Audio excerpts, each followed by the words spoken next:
Welcome to Moments with Marianne. I'm so delighted we're spending this time here today. We have a very empowering show coming right up with special guest Carly-Pollack, and she's here today to share with us her new book, Feed Your Soul, Nutritional Wisdom to Lose Weight Permanently and Live Fulfilled. Now, Carly is the founder of Nutritional Wisdom, which is a thriving private practice based in Austin, Texas.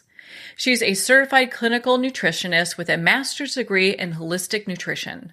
She's been awarded Best Nutritionist in Austin 5 years running and has helped over 10,000 people achieve their health and happiness goals. So let's welcome to the show, Carly-Pollack. Thank you so much for having me. You know, what a pleasure it is to have you here and to talk about your new book.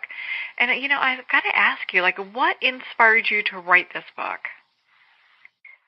I have to say, in the beginning, I really didn't want to write a book because I felt like with nutrition and in the wellness world that it's just been said. There's too much that's been said, and it's so conflicting and so confusing. And when I started to get the whisper, as I find that most authors do about, hey, you have something good here, you should write a book, I really battled against it for a while, saying, I don't want to enter this space, and, I don't want to add one more book to the pile.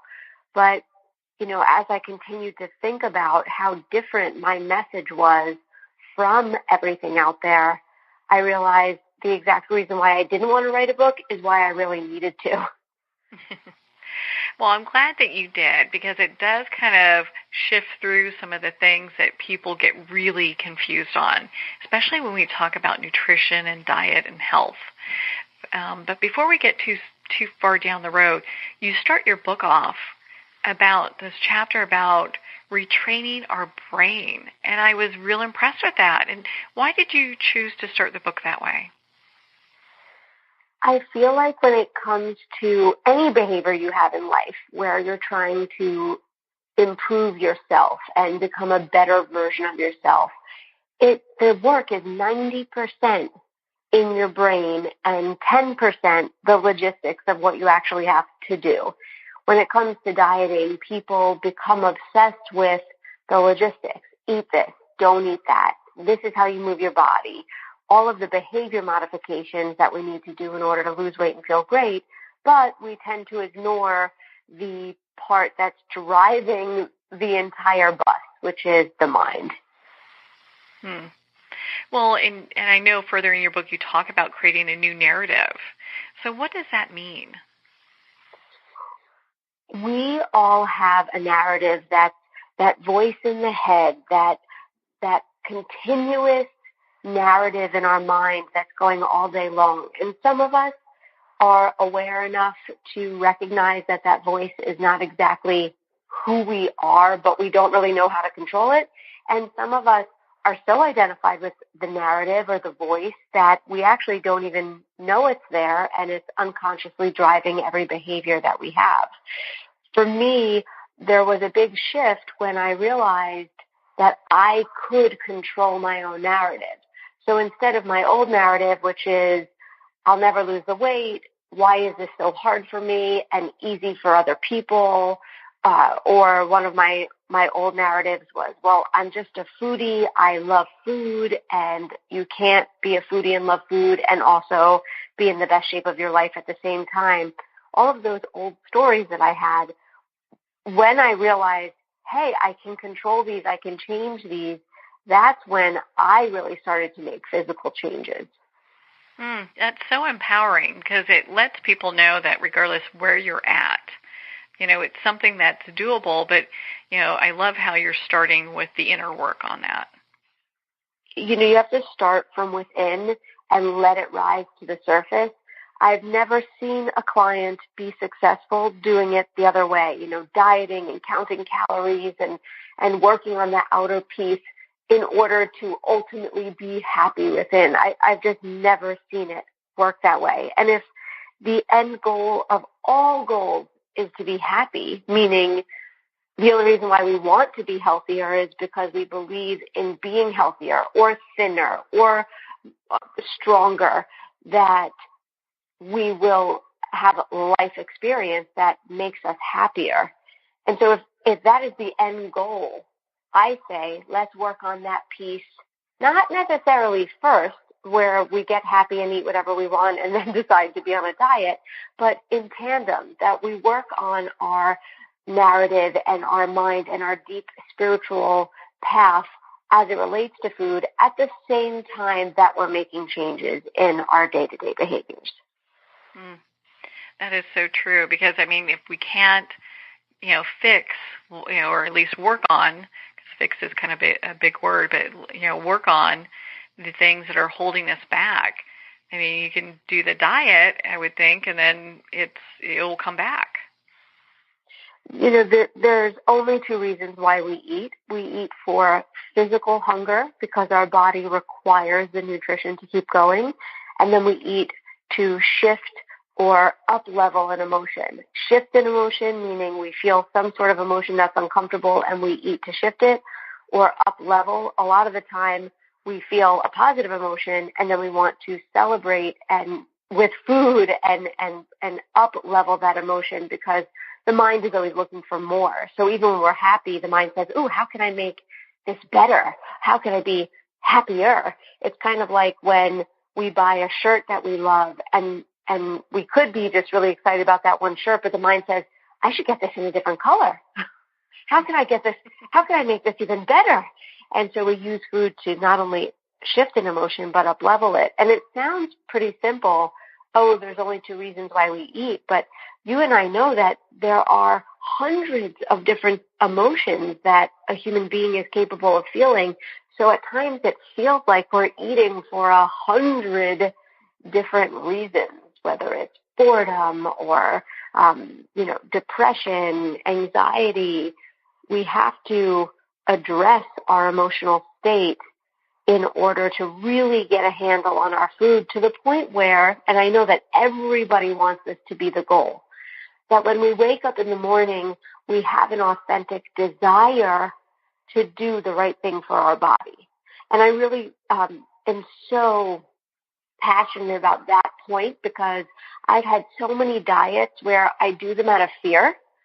I do them because I don't want my pants not to fit, or I don't want to be by the pool feeling self-conscious, or I don't want to feel insecure at a party. And so I've done so many diets or health protocols coming from a place of fear that it's so important to me that I give people tools to do the mind work so that when they wake up, it's not out of fear. It's from love. Like I said, that authentic desire. You wake up in the morning and you say, "Ooh, another opportunity to have a day where I treat myself with love and respect as it relates to food, movement, and thinking." And that opens up a bigger conversation for people around food, as opposed to, I'm stressed, I'm going to eat a bag of chips, or I'm just going to, I'm having a tough day, so I'm going to eat whatever. It really puts a more mindful practice in regards to how the food is facilitating our health. And I realized a long time ago that when we eat to comfort, that we're just taking one problem and creating a secondary problem when the first problem feels too overwhelming to deal with. And I will say to myself, and I still use this tool today, I'll be feeling tired or whatever emotion that we would classify as discomfort. And my mind, my old narrative comes in and says, "Oh, you deserve a treat," or, "I know what would make you feel better, this thing out of your pantry." And then I still to this day say to myself, "Carly, do you want two problems or one problem?" Because one problem, I'm not great at math, but one problem sounds much easier to figure out than two. Yeah, that kind of really breaks it down. It makes it a little bit easier for people to go, okay, wait a minute. I need to reshift my thinking on how I feel about food at this moment. Yeah, we said about, starting the book with mind work, and that the other day my father read the book, which is so sweet because he's really not my target audience.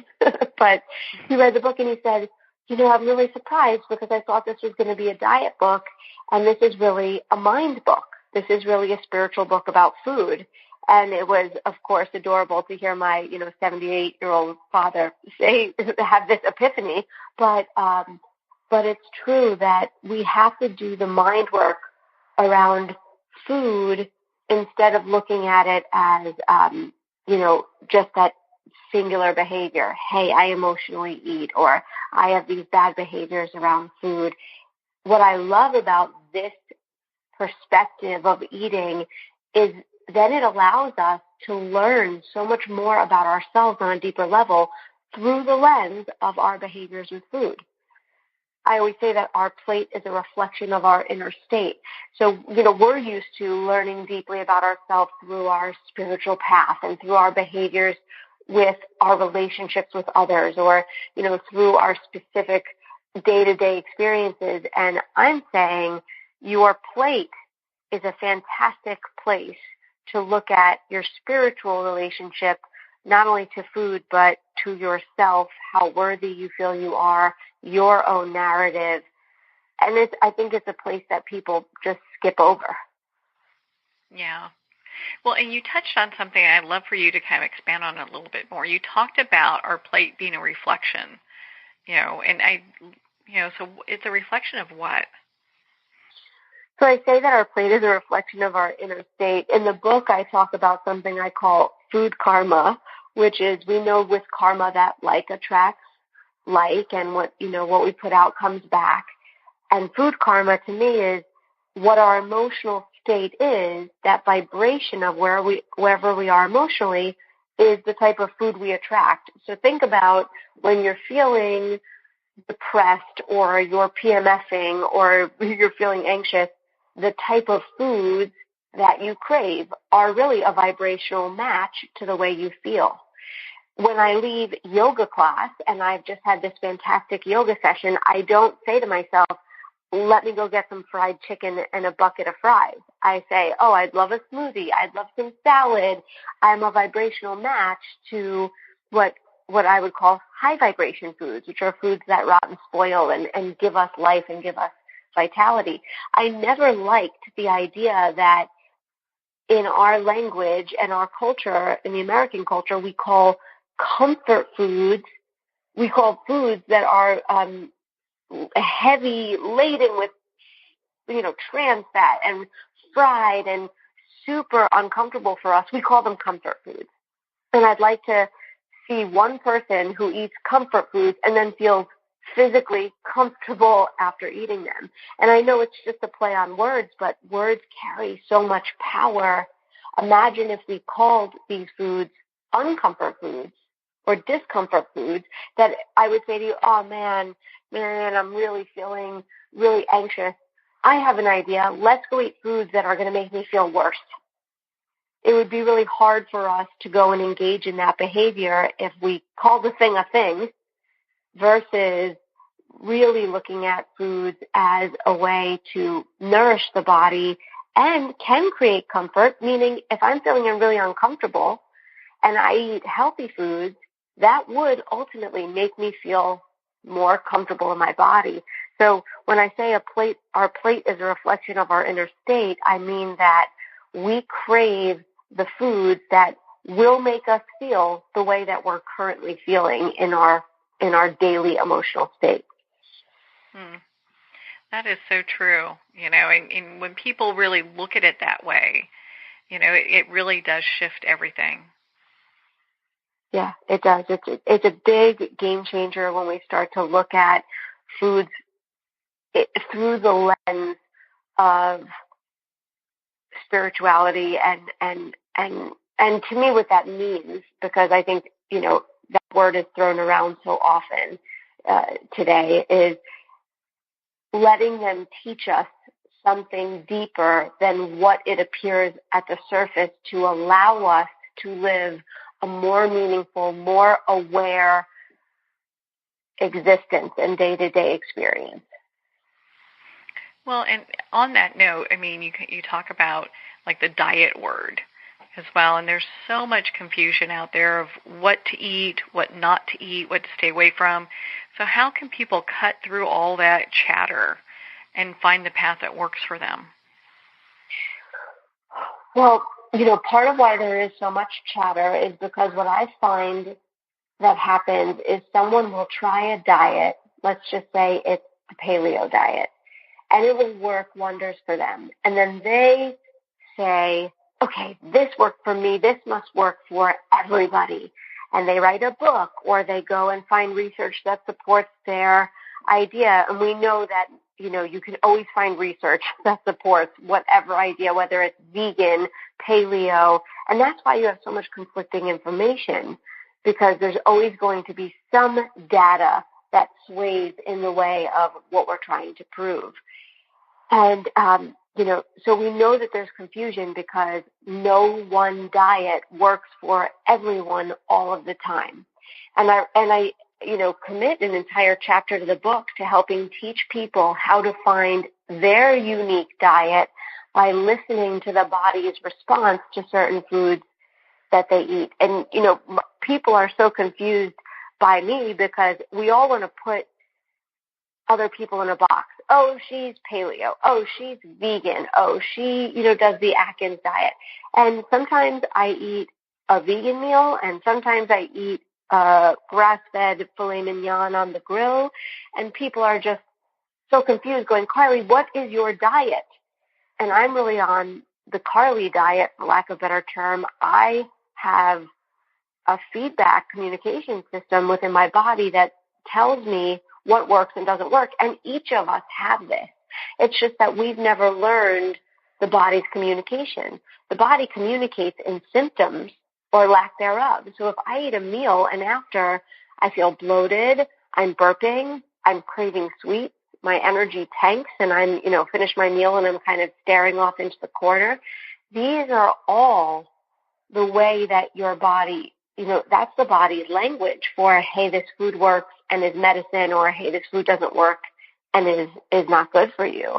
And so there's a chapter in the book where I really teach people how can you figure out what diet works, although there is a general guideline for people, which is we should all be eating foods that rot and spoil, meaning foods that sit on the shelf and can sit there for months and months are not as healthy or health-giving for us as foods that, if left out on the table for 6 hours, would start to grow mold or bacteria would start to grow and we wouldn't want to eat them.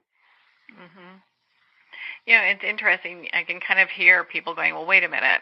How about my protein bars and health bars and all these things that I purchase? I mean, that's processed too, Yes,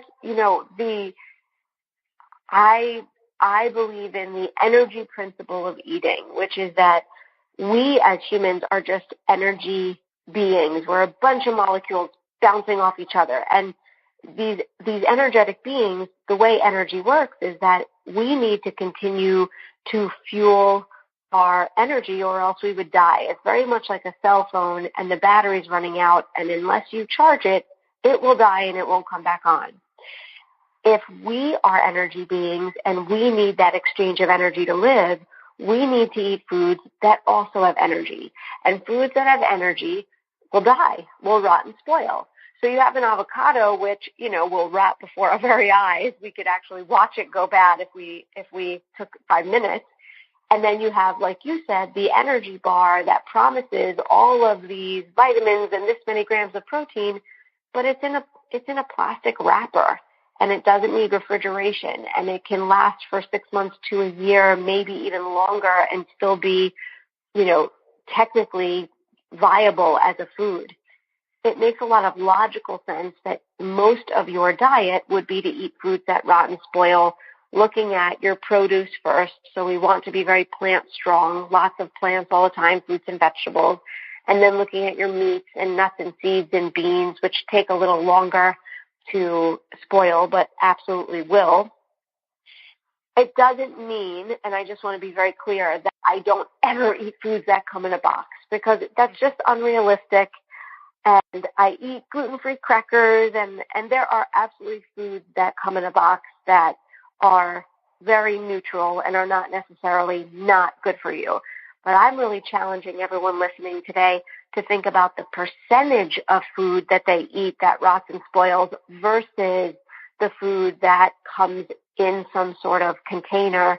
And I would like you to think about moving the needle to where at least 80% of the foods you eat on your plate rot and spoil very quickly, and the other 20% or less are really just additions and help you put a little bit of fun and variety in the foods. For example, having hummus or a cashew cream cheese with fresh vegetables and some gluten-free crackers along with that, or a piece of toast so that you can make a beautiful avocado toast with tomatoes, onions, avocado, olive oil, alfalfa sprouts.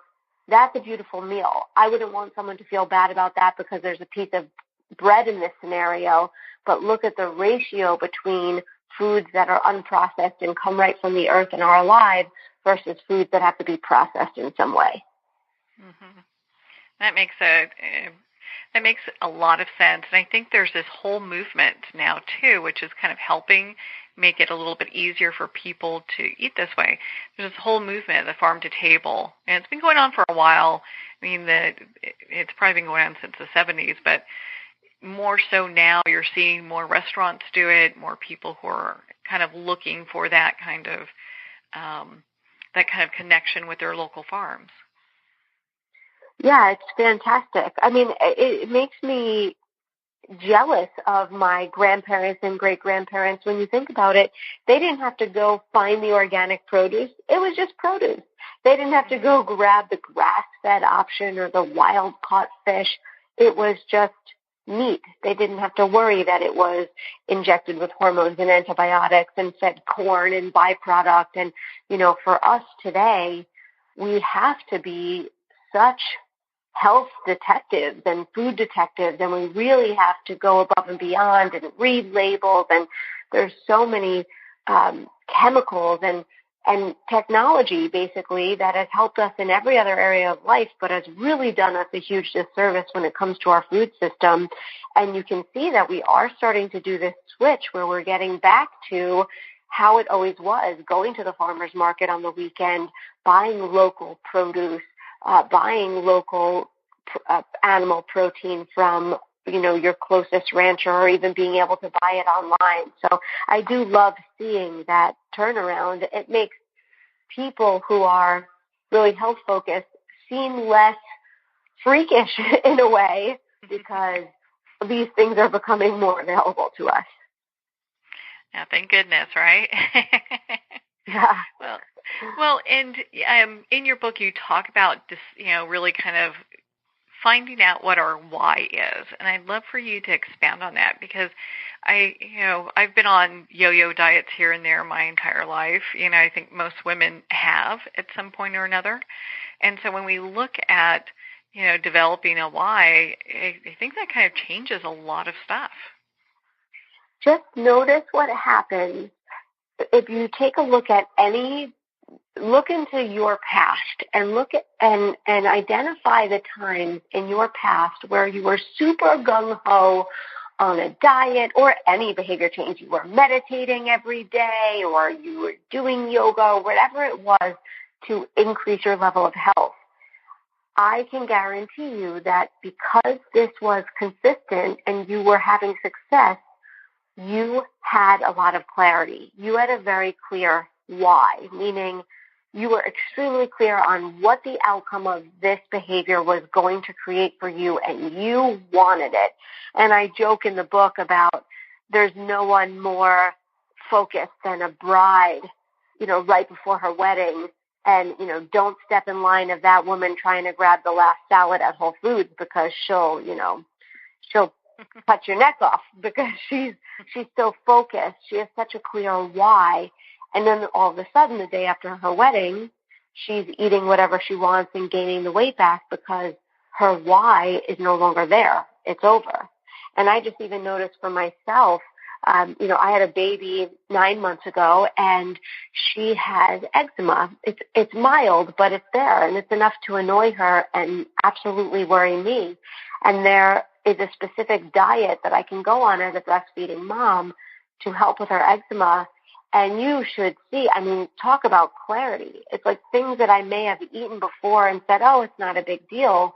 Now I'm just such a stickler, and it's because my why is so clear. And we tend to be willing to do things for people we love in a much clearer way than we'd be able to do things for ourselves. But do pay attention to the time where you have that looming vacation and you're going on a vacation with a girlfriend who has an amazing body or something she has in her health that you really want, and all of a sudden, 10 days before you're on this crazy diet, versus times where you want to have that clarity and you go, oh man, I wish I were more motivated.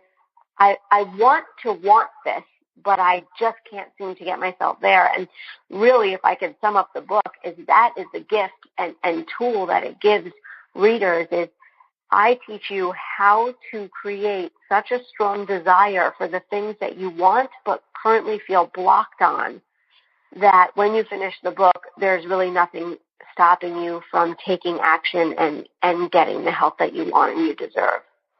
And moving forward, I know you even have a chapter in there for people who, no matter what they're doing, they're just not losing the weight. There's a lot of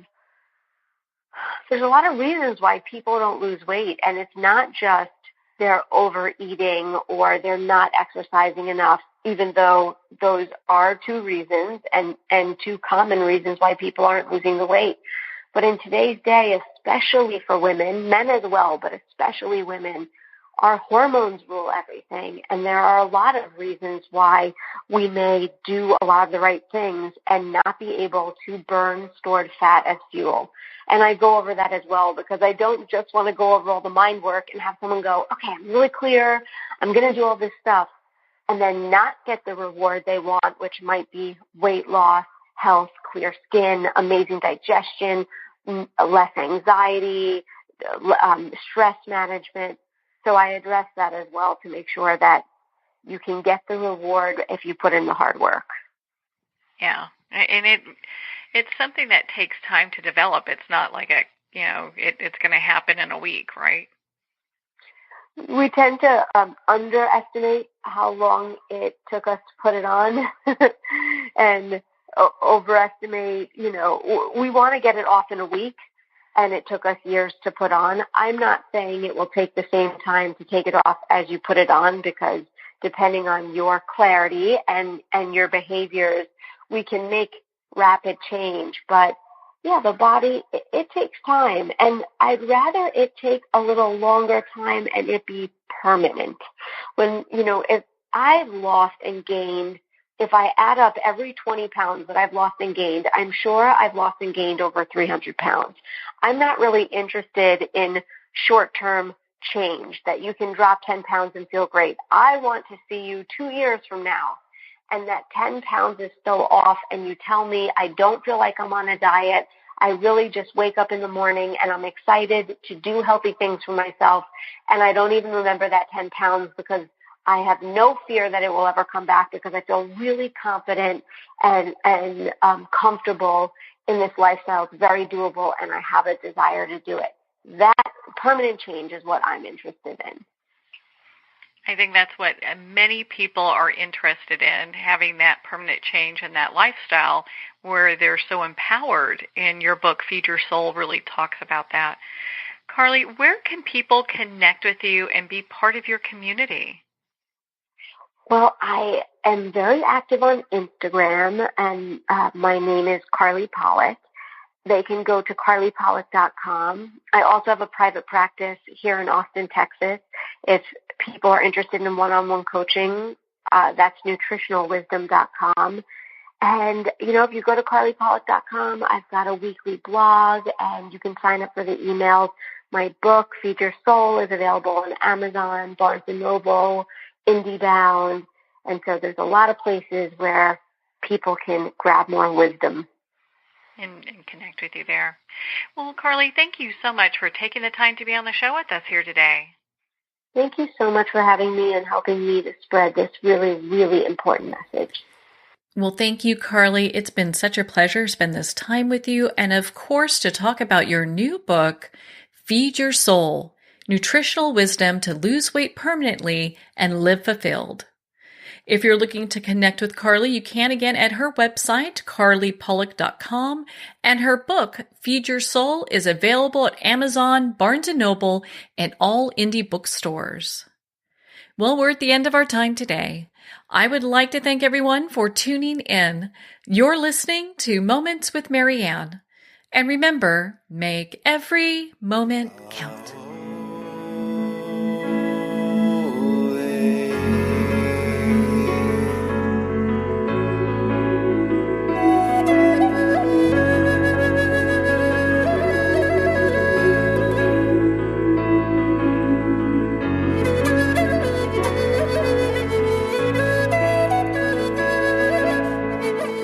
In a single moment, your life can change. Moments with Marianne is a transformative hour that covers an endless array of topics with the best of the best. Her guests are leaders in their fields, ranging from inspirational authors, top industry leaders, and business and spiritual entrepreneurs. Each guest is gifted and a true visionary, a recognized leader in her own work, and while teaching others to develop, refocus, and grow, Marianne will bring the best guest and sometimes a special surprise. Don't miss this. You never know just which moment will change your life forever. Moments with Marianne airs every Sunday, Monday, Thursday, and Friday at 8 p.m. Eastern and 5 p.m. Pacific Time. Make sure to tune in and visit momentswithmarianne.com for more information.